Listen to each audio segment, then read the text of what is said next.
Hello everyone, my name's LCpl Rich Sharp. I'm a percussionist in Royal Marines Band Scotland. Thanks for tuning in to another masterclass as part of this series of the RMBS Masterclass.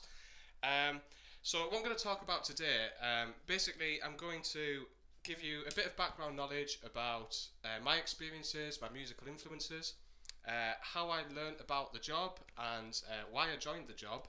And then I'm going to talk a little bit about some of my career highlights, where I've been drafted, things like that, and some extra stuff that I've managed to do while being in the job. I'm going to be looking at comments as I go along. I've got my comment phone down here, so if you've got anything you want to ask me, I can just refer to that and I'll answer as I go along.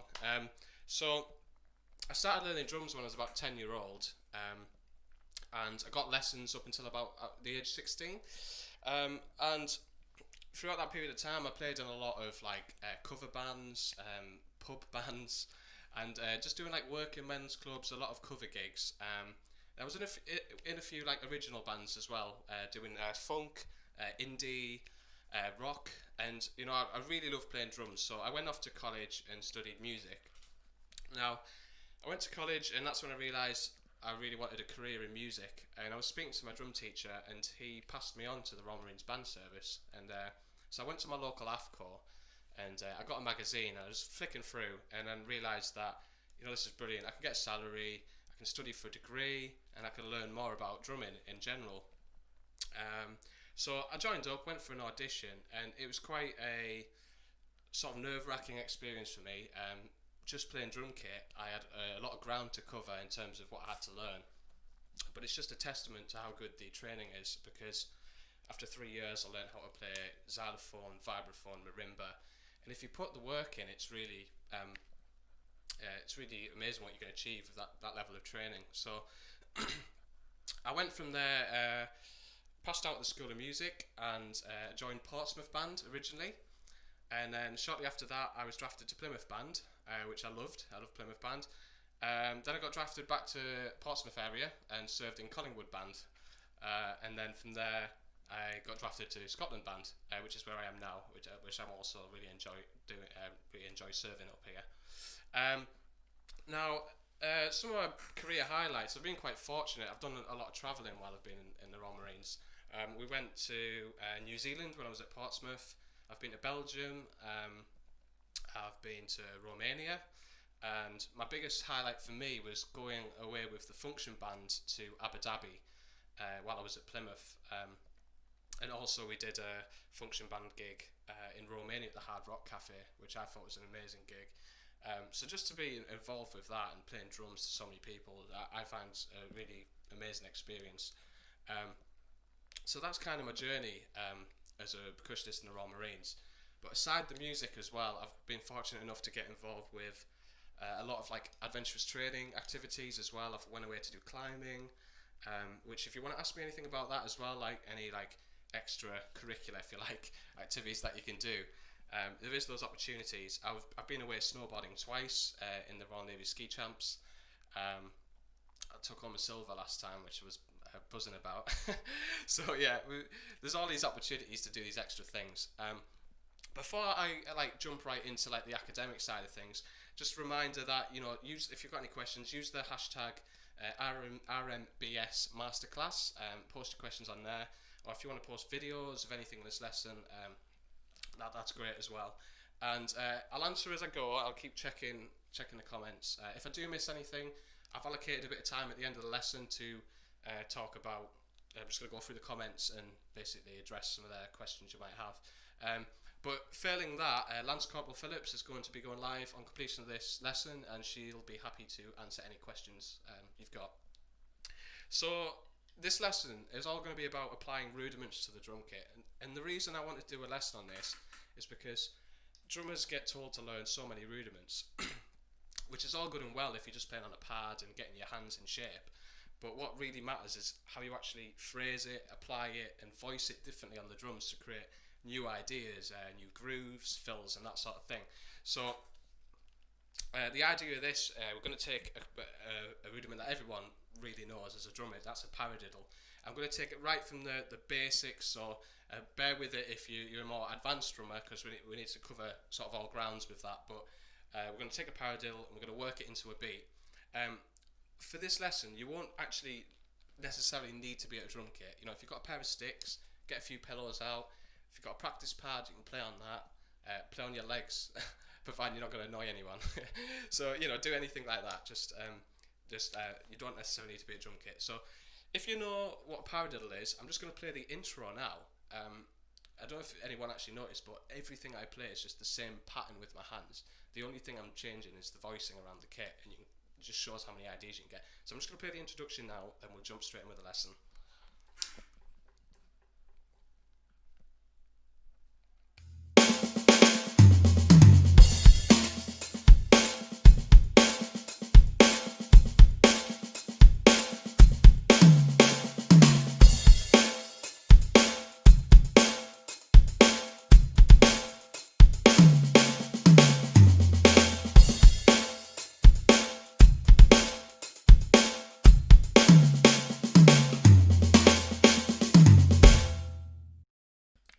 So if you were following that there, the hands were doing exactly the same pattern, just literally phrasing it differently.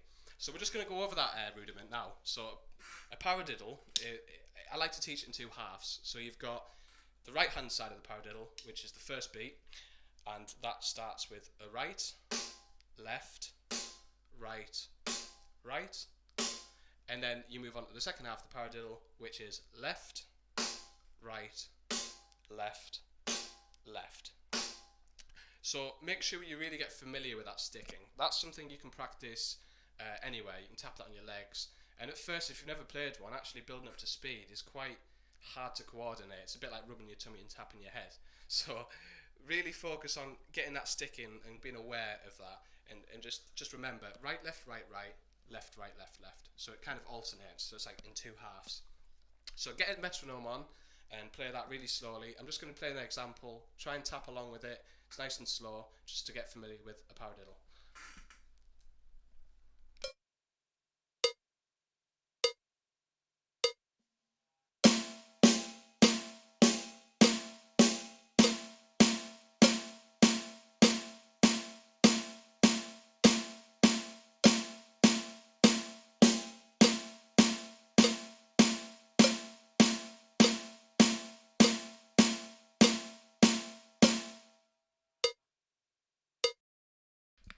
So that's the paradiddle, that's the sticking. Now, where you want to progress from here is actually accenting a paradiddle. Now, all we're going to do is each half of the paradiddle, we're just going to put an accent on that first beat.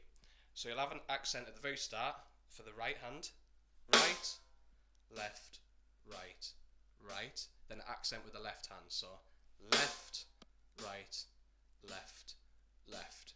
Now, what you want to be doing with this is make sure your stick height is consistent. So the unaccented notes need to be about an inch or two above the head, maximum. And be really elaborate with the accents, and this is going to train your hands to basically develop a nice technique. When you're playing these at speed, if you're playing everything accented, you're not going to have the hand speed to be able to play a paradiddle successfully. And I'll talk more about that on the next example. And as I go, I'm going to refer to books that I found really useful as well, just as a guide if you want to study further. I've noticed a lot of comments coming in. That's brilliant. I'm going to address them as I go along. I'm kind of reading them as the examples play, so keep them coming in. So yeah, try that with an accent. Really exaggerate the accents and just drop in the unaccented notes. I'll play the example now. Try and play along with it and see how we get on.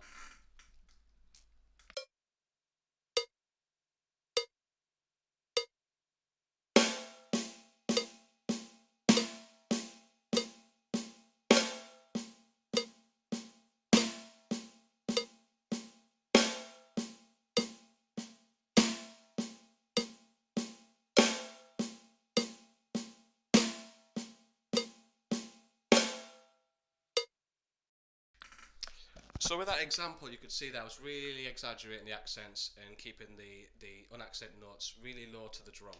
Now, at that point, you want to start building up the tempo now. Now, this is where it's even more important to keep the notes quiet and the accents loud. And I'm just going to talk a little bit about technique now. So there's a technique called the Moeller technique, and that's all about that whipping motion. Anyone who's a bit more experienced as a player, you'll see they're almost whipping the accented notes out. And the advantage of that is you can actually hit the drum on the upstroke, not just the downstroke. So you come down to accent, but on the up you can also hit the drum. So when you're developing speed, it's a much more efficient way of playing, which is why I'm going to talk about this little book now, called Master Studies by Joe Morello. Now I find this really, really useful for developing Moeller technique. There's exercises that develop your control, your speed, dynamics, and it's just a great book for really getting familiar with accented notes, unaccented notes, and it's really going to develop that speed. So I'll just show you that there. It's really, really good book for that sort of thing. So yeah, when you start playing like that as well, when you're playing stuff up to speed, it's less about the sticking and more about how it feels to play.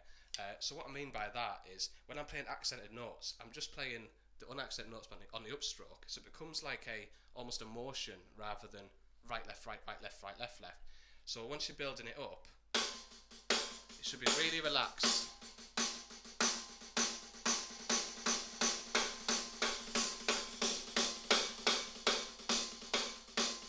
So you can see my hands are only doing that movement, but I'm getting all those notes. Okay, so listen to this next example. If you can play Paradiddle that quick, brilliant. It's going to get a bit more advanced, so just stick with me. But yeah, listen to this example, and that's kind of where you should be aiming for with your rudiments.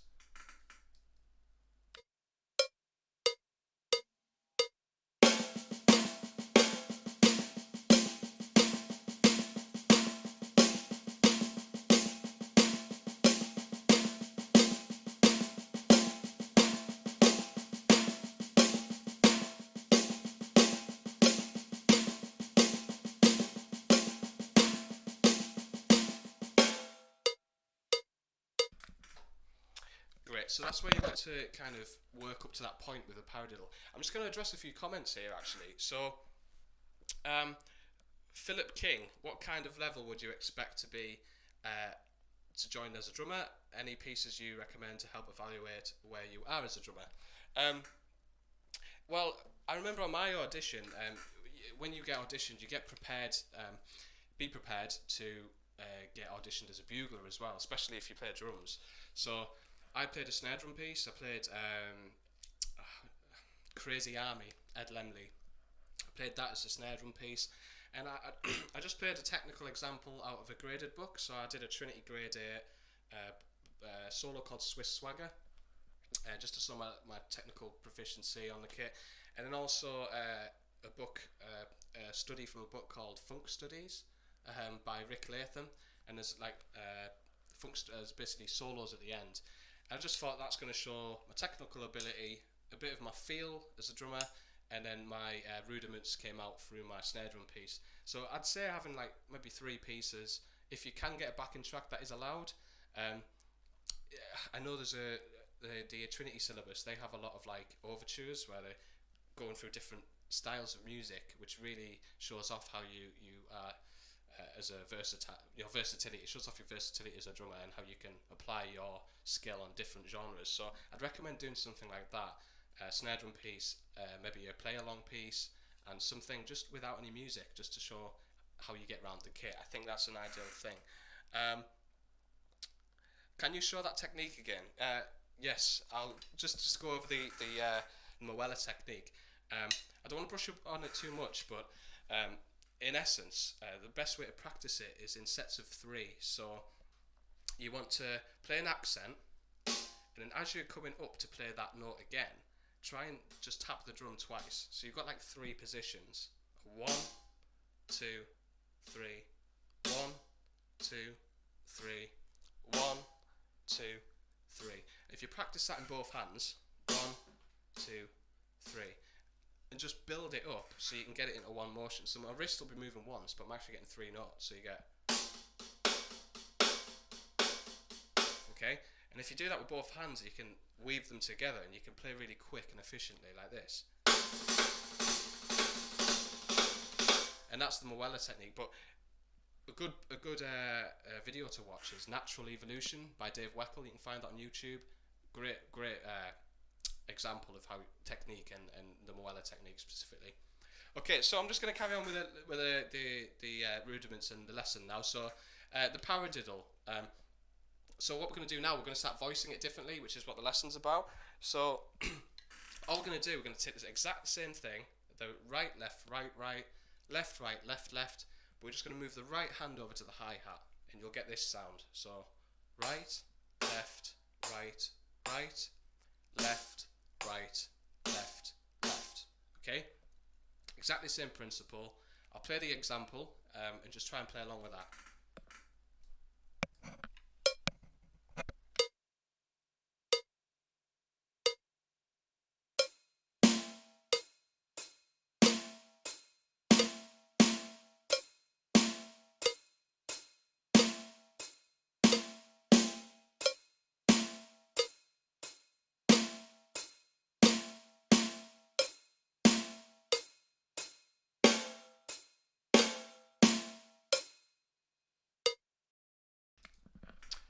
So another great question there actually by Philip King. Does it matter if you play traditional grip? It doesn't as a percussionist. In fact, I'd say, well, all the percussionists don't play traditional grip, or they can turn their hand to it, but they choose not to. I just got taught that way, which is kind of quite annoying for everyone I work with, because I'll sit behind the kit and I'll end up angling the snare drum, and then when they want to use the drum kit, they just turn around and go. They can tell I've been at the drums, but I kind of like that because you know if I've been playing it or not. So no, you don't have to play traditional grip unless you're a bugler, because obviously you've got the cross strap, the angle of the drum's going to be differently, and everyone's going to look the same, you know, so and nice and uniform. So if you want to join as a bugler, yes, percussionist, it's not a requirement, but it's good to know. Okay, so now we're going to take exactly the same thing, but we're just going to accent the left-handed side of the paradiddle. Now what that's going to do is going to create a backbeat for when we start constructing grooves. So exactly the same thing, but this time the unaccented notes, keep them low to the drum, low to the hi-hat, and just bring out that accent on the left hand.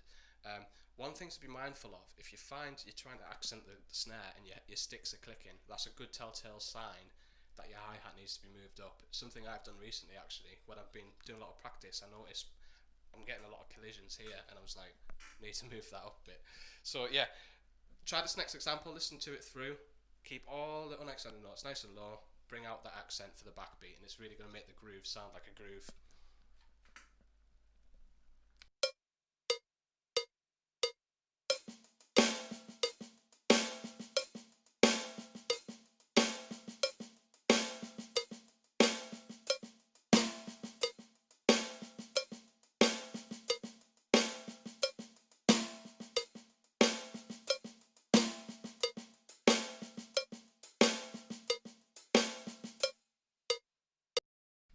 So that's how it should sound when you're building up to it. And if you can get that example really up to speed and really fluid, everything from this point forward is going to be much easier. So I'd really encourage doing that.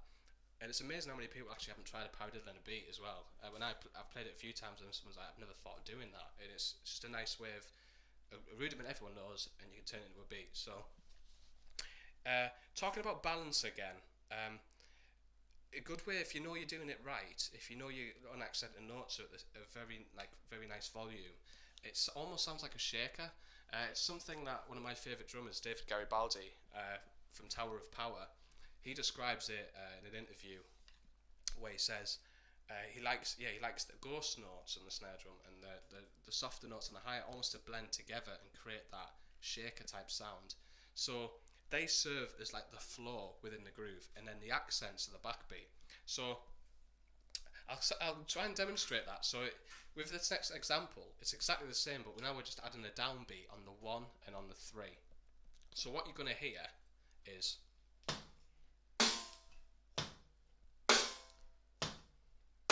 but then in between that, you're just going to have the paradiddle grooving along, and it just completely changes the whole feel.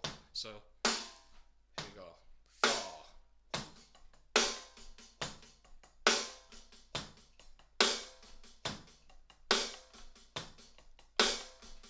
So that's it. and it's just a way of creating a really different groove. Instead of just playing 8s, you know, paradiddle. So you notice that those middle notes, that almost just, you don't really notice them. And that's kind of what you want to be doing with these next beats. So the first beat, the most basic, is basically like playing a 4/4 groove with a paradiddle. So bass drum 1, backbeat on 2. See how we get along with that. I'll just play the example, and that's where you want to be aiming for. It's going to be really slow so you can play along with it, then I'll play an example quicker. If you can nail this groove, then you can nail the others, providing your coordination's there. So I'll just play the example now.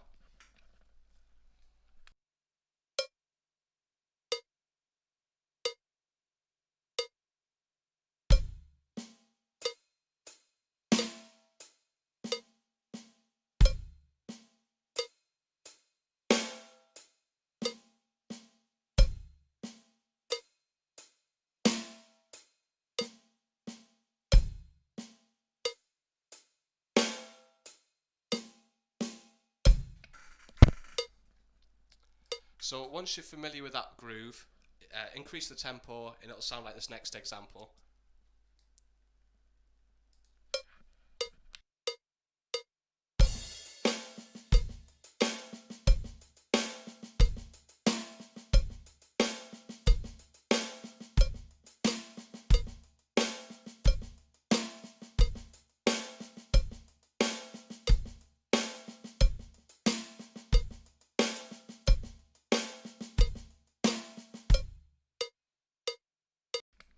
So if you want to go back and look at these grooves and see the examples, I think this video is going to get posted and it should stay up there, so you can always go back on it, pause it, and use the example to play along to. So this is where we're going to start developing that beat now. So what we're going to do now is we're just going to add a new bass drum figure, and all it is 1 and 2, 3 and 4, 1 and 2, 3 and 4. So a bit like the first one, you're going to hear a beat within the paradiddle. So you're going to hear a bit like "We Will Rock You" by Queen or something like that. So, and then you just add in the paradiddle in. So.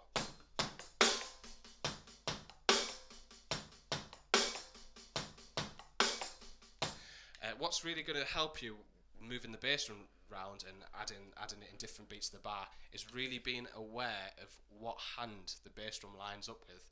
So you've got, trying to point it, this one and this one and this one. All of them are going to line up with that right hand. So be aware of that when you're playing it. So I'll just play the example now. I'll try and play along and listen how it should sound up to speed.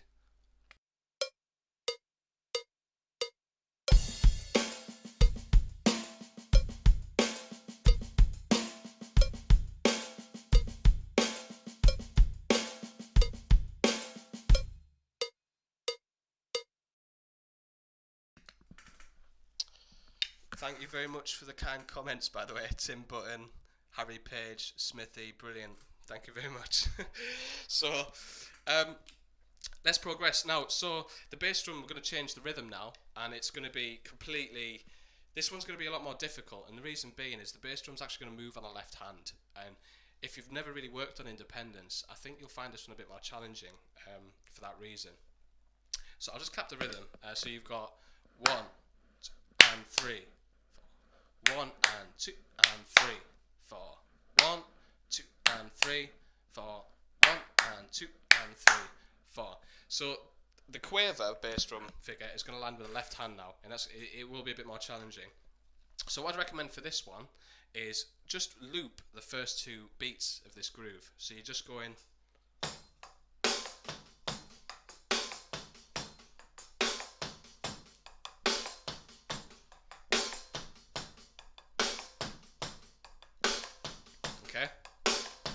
And that's really going to help develop that movement with that left hand, okay? This is where I'm going to talk about another book quickly. So, loving the comments, right. So, New Breed by Gary Chester. Now, this is a book that is really useful for developing that limb independence. It's all about playing systems with your hands, so repeated patterns with your hands. But then throughout the book, there's different melodies that you've got to play with your feet, but keeping the pattern the same. And it's an absolute, it hurts your brain. It hurts my brain anyway. That's probably saying something about me. But yeah, it hurts my brain. And the funny thing is, Gary Chester actually can't play everything in the book himself. So that makes me feel better. But if you really want to give yourself a headache and work out some stuff, The New Beat by Gary Chester's a really cool book for that. So yeah, just practice the first 2 beats over and over, get familiar with that movement, and then once you've got that down, up to speed, it'll sound like this next example. If you've got any questions or you're trying to play along with this and you want me to address something, just fire it in the comments, I'll have a look now.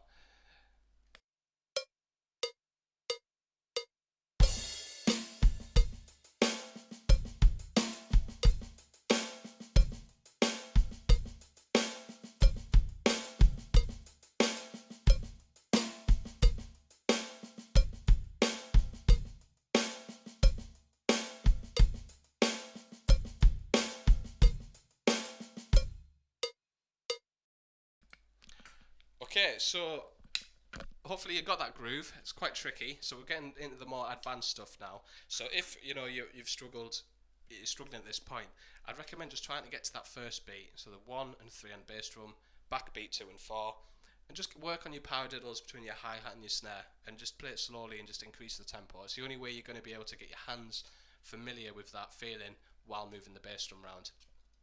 So I'm just going to show you another way where you can actually use another rudiment, the same rudiment, but actually get more mileage out of it. And that's accenting the left hand straight after the first beat on the right hand. So what this is going to do is going to change the feel of the whole groove. So this time, if you look at the example above, that very first left hand's accented also. So you got 1 E and a 2, like that. Okay. So just practice them 2 beats over and over. Okay. And again. And then just play the whole hands. Just play the hands to the end. So.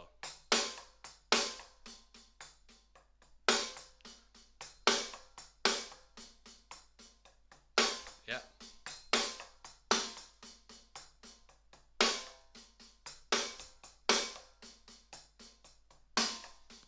Okay, it's all the same rudiment. All we've done is moved an accent. Now with the feet, it's also going to be a bit more challenging. But like I said in the last example, just having an awareness of which hand the bass drum's going to fall on is really going to help with coordination. So maybe just try and play the first beat, but with the feet this time.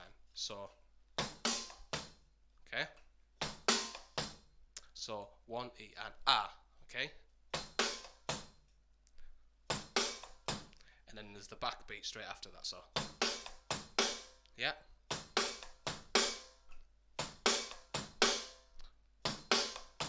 And then when you're ready, go for the whole groove, which will be.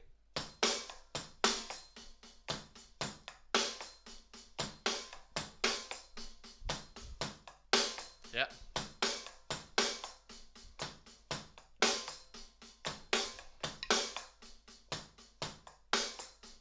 So we've created all these different ideas. That's got more like a hip-hop feel to it, I think, and it's all just that same rudiment. Like I say, I'd encourage anyone to get rudiments, move accents around, add bass drums, and see what you can come up with.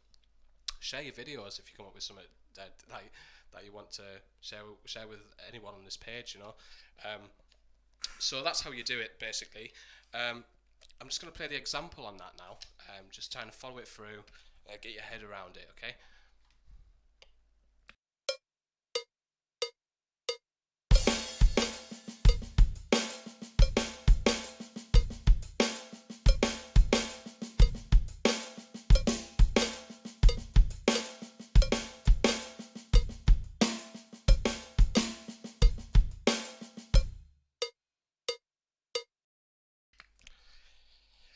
Great, so that kind of concludes the paradiddle. So basically, that's how you can take a rudiment and actually get a lot of mileage out of that one rudiment, okay? I'm just looking at the comments there. Thanks for all the comments. Please, if you've got any questions or anything you want to go through, or you want a particular rudiment or you want me to go through, or anything like that, throw it in the chat and I'll address it as I go. So what I'm going to do now is I'm going to briefly talk about, this is more advanced now, so I'm going to talk about rudiments that I use quite regularly and how I've applied them and worked out new ideas from them, just to show you how I approach a rudiment and change the voicing to create something new. I'm just going to literally be brief with this because I want enough time at the end to discuss and answer questions about the job, about drumming in general, about me, anything. So, talking about the paradiddle, another thing you can do, so this is going to be very brief, I'm just going to whiz over. You can start on the ride cymbal, play all your unaccented notes on the hi-hat, but play the backbeat on the snare. That sounds really cool, so I'll just demonstrate that quite slowly. So you've got...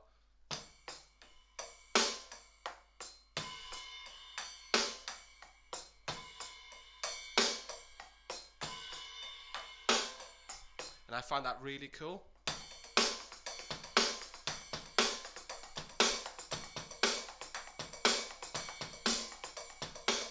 So that up to speed, that sounds wicked, and that's like just the same rudiment again. So if you take a double paradiddle, it's another one I like to elaborate with. Double paradiddle is right, left, right, left, right, right. Then the opposite, left, right, left, right, left, left. Now if you do exactly the same process with the paradiddle, by applying the bass drum on the right-handed side, the backbeat on the left-handed side, you actually get a 12/8 groove. So I'll play it really slowly because I just want to whiz through these just to share my knowledge of different rudiments and how I approach them and how I get create grooves and fills. So with this one, you got...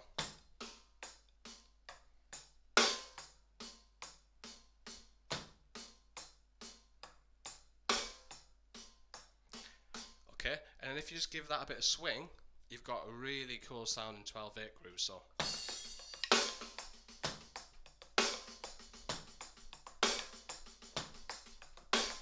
okay, it sounds really technical, and if you're thinking how am I going to play that, but it's just a double paradiddle. I mean, if you can do that on a snare,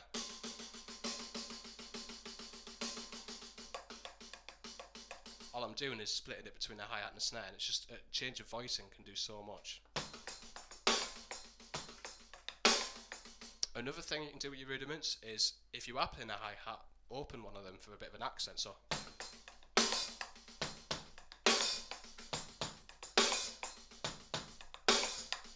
this is another way you can get more out of a rudiment. Again, the double paradiddle works as a really good fill in swing time. So you can play it like... Okay. So all I'm doing is playing a double paradiddle, but moving the first two right hands around the toms. It's as simple as that. So I'm taking a double paradiddle. Yeah. But the right hand, first two, just round some toms. And if you play that as a fill-in swing, it's really effective.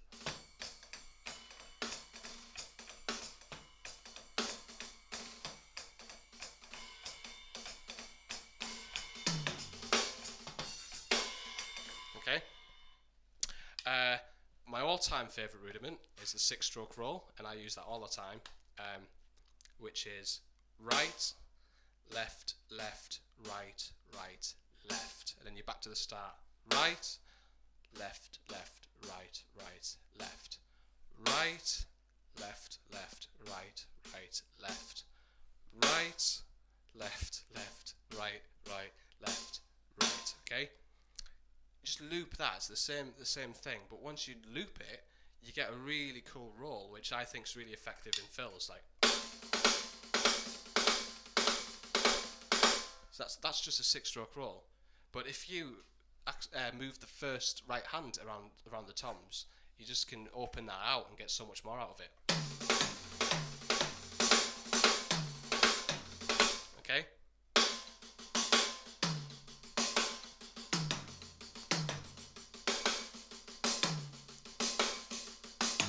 Okay, I know I'm whizzing through these, but the idea of the lesson was to look at the paradiddle, see what I do with it, and take these rudiments away and work at your own ideas. It's something that a lot of like famous drummers do. Like Steve Gadd, my all-time favorite drummer. If you've ever listened to the track Asia by Steely Dan, there's a solo section at the end. He does this cool lick around the toms, which is like, and it sounds like really like, wow, that's quick. And what is he even doing? But it's actually a Rudiment cue. All he's doing. So if you know what a Rudiment cue is, that's a drag for the right hand. So two ghost notes on the left, accent with the right hand. Then you've got left, right, left as a triplet. So, and that's a Rudiment cue. But if you simply take that left hand, the first left hand you play after the drags on the first tom, the right hand on the floor tom, and then instead of playing the last left hand, just play the bass drum instead. So you got really slow time, drag, left, right, bass drum. Yep. And again, just loop it. And it sounds really cool. And that's just him playing about with rudiments. The list goes on. Patafla-flas, if you know patafla-fla, which is a flam, left, right, flam, flam, left, right, flam, flam. That's a really cool starter for any fill, I think. So.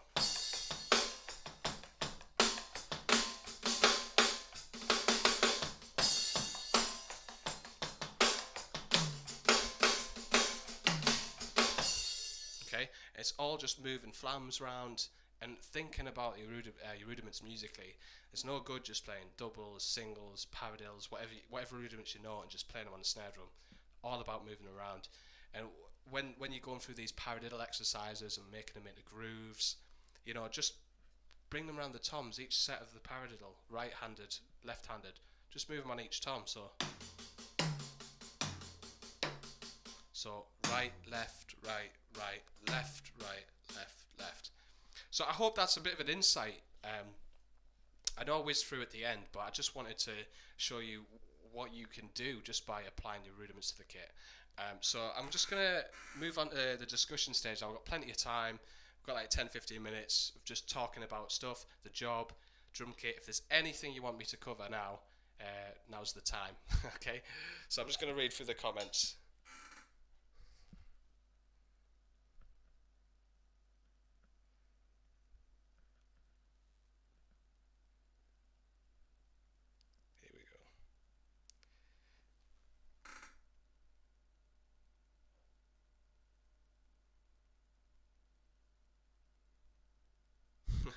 That's a nice comment, M. Thatcher.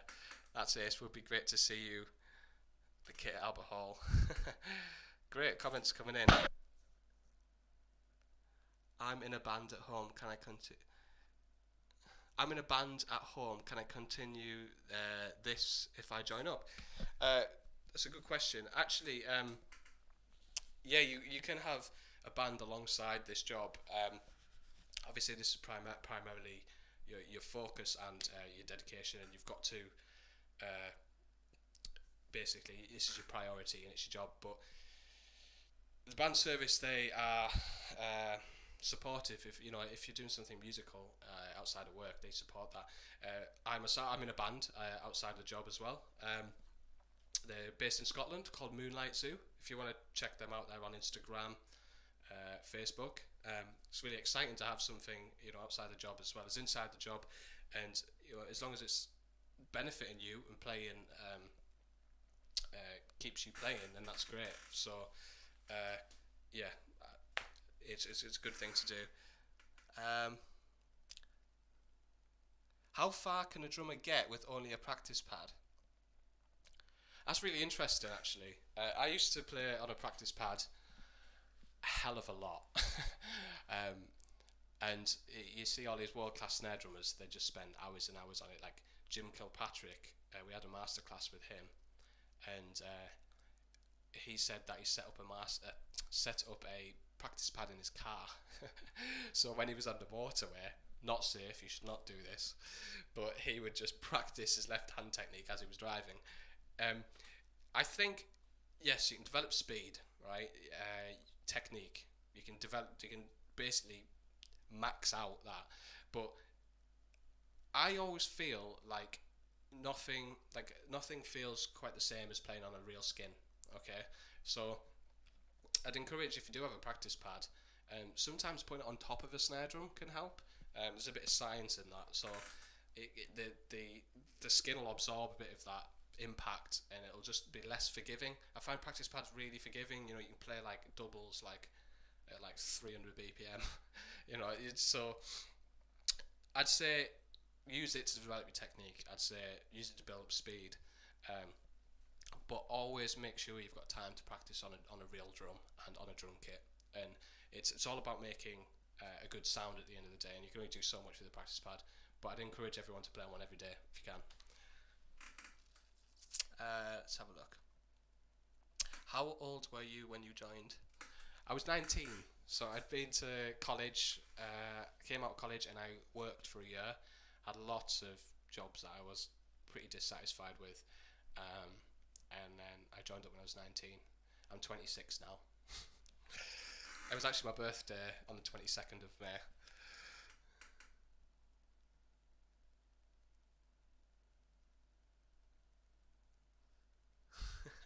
Can you give us a drum solo?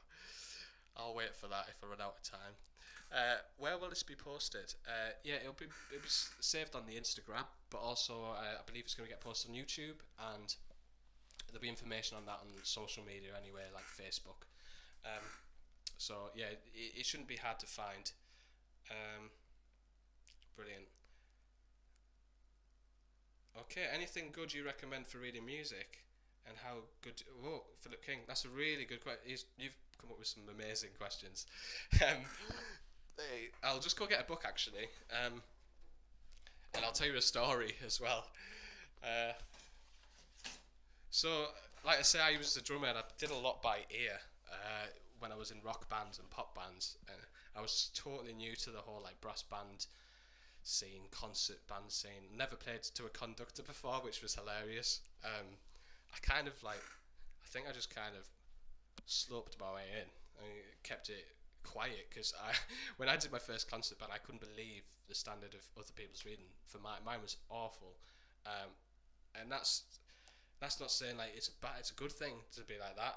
It's just I did a lot by ear, but it's something you can really train without a doubt. My sight readings went through the roof. Joining up,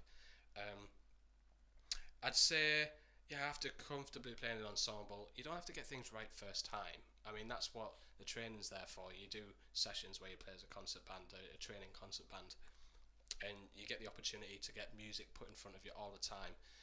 You'll find you'll get to a point, and I feel like I'm about there, where you can get through a rehearsal having, you always want to prepare and know what music's coming out and stuff like that, but your reading gets to an ability where you can, as an ensemble, you can get through it and work on it together, and by a few read throughs you start to just pick it up.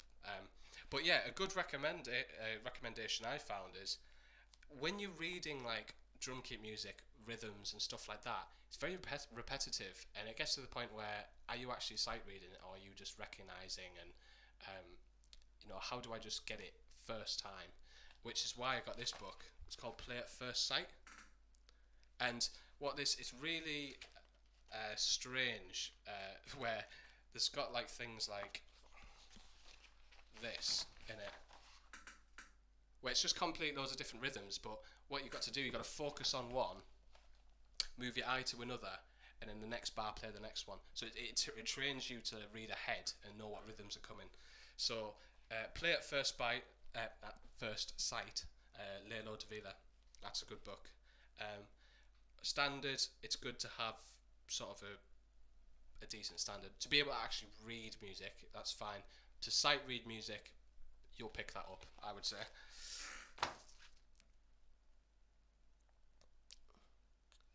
Okay, I'm just reading through the comments now. Just to love the 6-stroke roll, thank you very much. What's been your favourite gig so far in your career? Definitely been Abu Dhabi. it just was like an experience where it, we just got looked after so well, and I think that's why I enjoyed it so much. Like, we went out there, and it was baking hot in the sun, and it was just playing music that I enjoy. Like, having like played in a lot of like rock bands and popular music, I've got far much more experience in that field than I have anything else. So it kind of felt like I was just going on tour and doing what I used to do again, which is like a really nice feeling for me. But going out to do that specifically, and also I learned a lot on that trip as well, because they couldn't send a full band, so I got sent as like the only percussionist out there. So I had to turn my hand to jazz, concert band, function band, big band, and it was just like such a good exercise for me to work on my versatility. So I just came away from there really enlightened, felt good. Like I say, I was looked after. Even I opened like a private beach, which was amazing. So yeah, that's been my favourite gig. I hope to do it again. I was actually supposed to do it again this year, so I've been really lucky, but it never materialised because of the current circumstances, which is understandable. So, any more questions? I'm enjoying these, so keep asking me. And if I don't answer your question, don't worry about it. Hang on till the next live session and just talk to Corporal Phillips.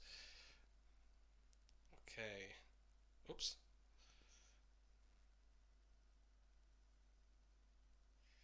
How will this be posted? Can you do a drum solo? What did you get for your birthday?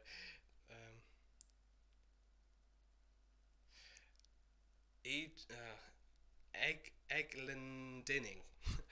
It's a strange name. Do you think you have an advantage coming from a brass band orchestral background? I would say more of an advantage than I had. I had like a really embarrassing experience actually when I was at the School of Music, and I honestly didn't even know barely knew what the conductor was doing. I understood it and quickly forced myself to learn because it's what I wanted to do. But I had, just being in an ensemble environment is really going to benefit. I think anyone who comes from that sort of background is going to have a head start, I think.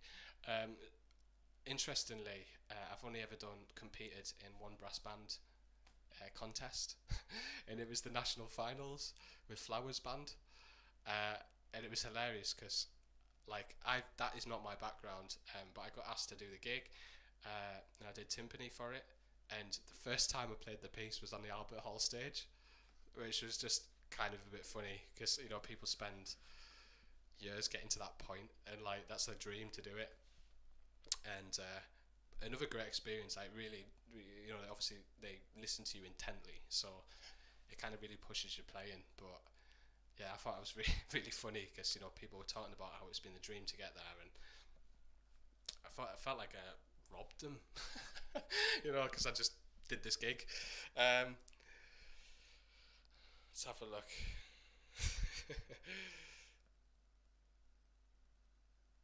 What was the audition like? And thank you.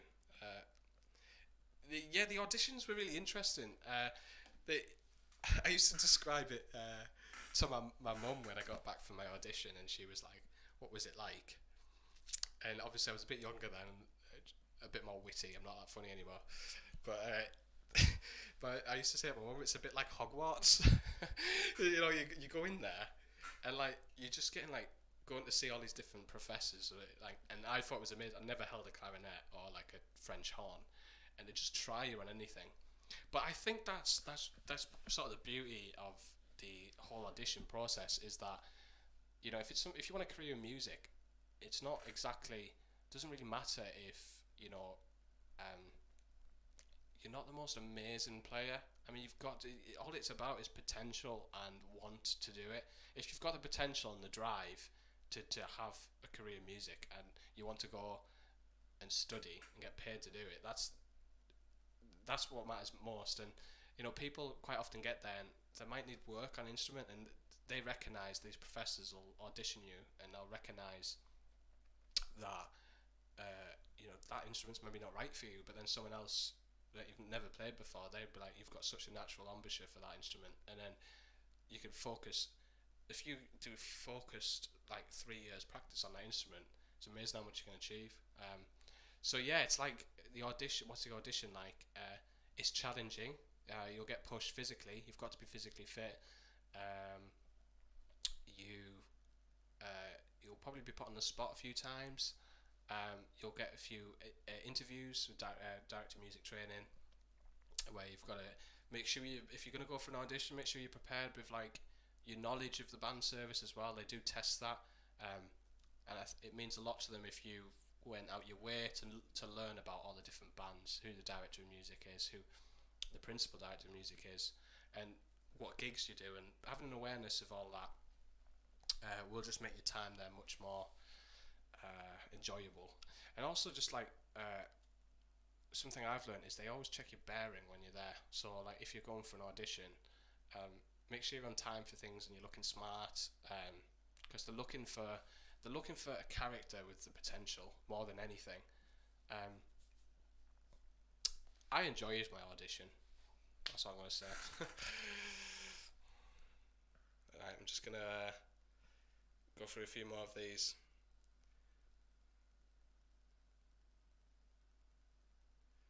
What is the fitness test like as well? So my advice would be do a lot of running. That's from Philip King 26. Who's, asked a lot, which is good. Thanks for the questions.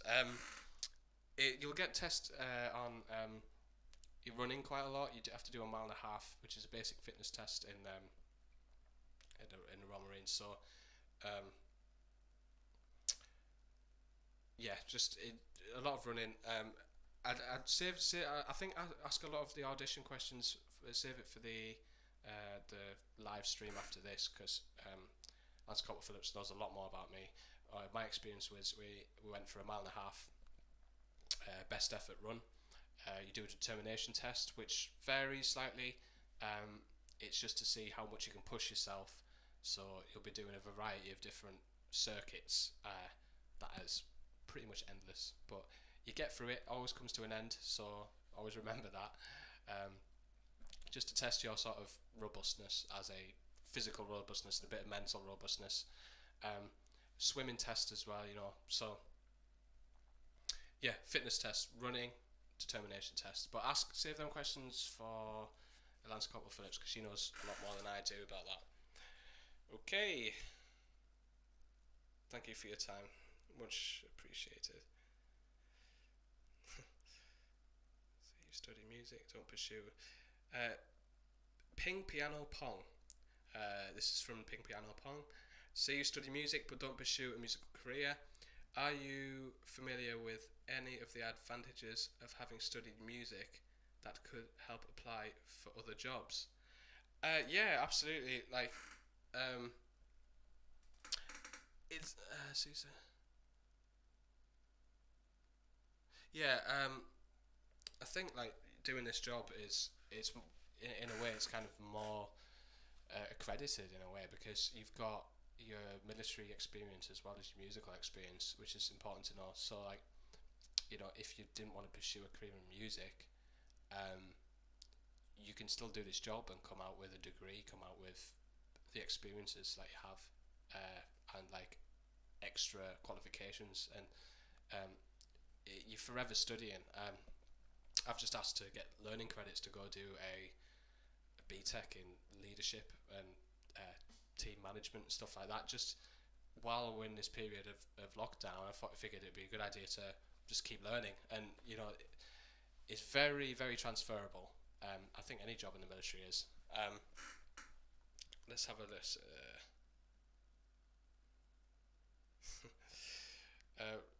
RMM Tompkins, are you the principal percussionist up in Scotland? The answer is yes, I am. Yeah. What's your career aspirations? We're running out of time, so I'll take a good handful or more, then I'll have to end the stream. But my aspirations, I'd love to at some point in my career go to the School of Music and be an instructor, percussion instructor.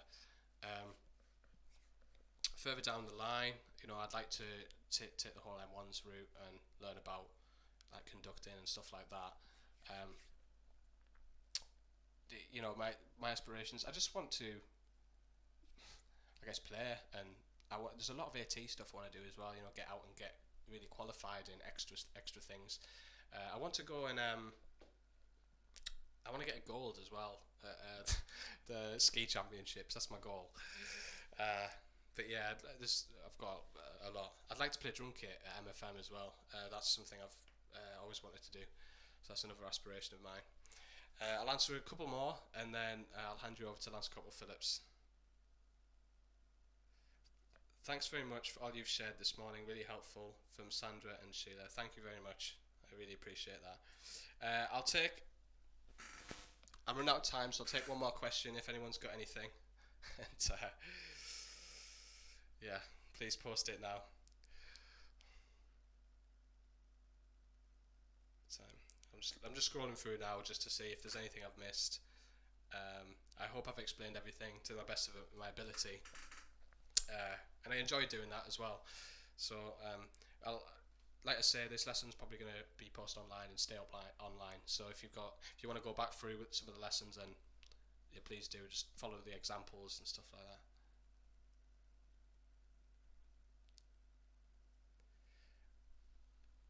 Oh, good question, and I'll answer this just before I end the stream. Okay. Yeah, so where has it gone? I drink water. One. Does it matter if you don't play tune perc? Is in percussion. Yeah, it doesn't actually. And I'm a good example of, I never played anything. I remember when I went to my audition, Professor Matt King pointed at the marimba, said, "What's that?" And I called it a xylophone. And then he pointed at the vibraphone, and I called it a glockenspiel. So it doesn't matter. I'm like a renegade. But yeah, if you don't play it, you've got a lot of mileage to go. A lot of ground to cover, should I say. I had to work really hard at the skill, but I think in some ways my tuned percussion playing sometimes surpassed everything else, because everything else had to take a back seat so I could push my tuned playing forward. So it doesn't matter, but be prepared. You've got to put the work in, and you might take to it, you might not. So that's it, really. That's it. I'm going to end the stream now because I've got a couple of minutes to spare. Thank you very much for your time, and keep following the hashtag. We've got some really good masterclasses coming up. Lewis Crow is doing a masterclass, and I think he's talking about rudiments. So maybe listen to some of them rudiments and apply them to the drums like I've talked about today. I hope it's been a useful lesson, or you've got something out of it. And yeah, keep following the series, keep following the hashtag RMBS Masterclass, and thank you for watching. See you in a bit.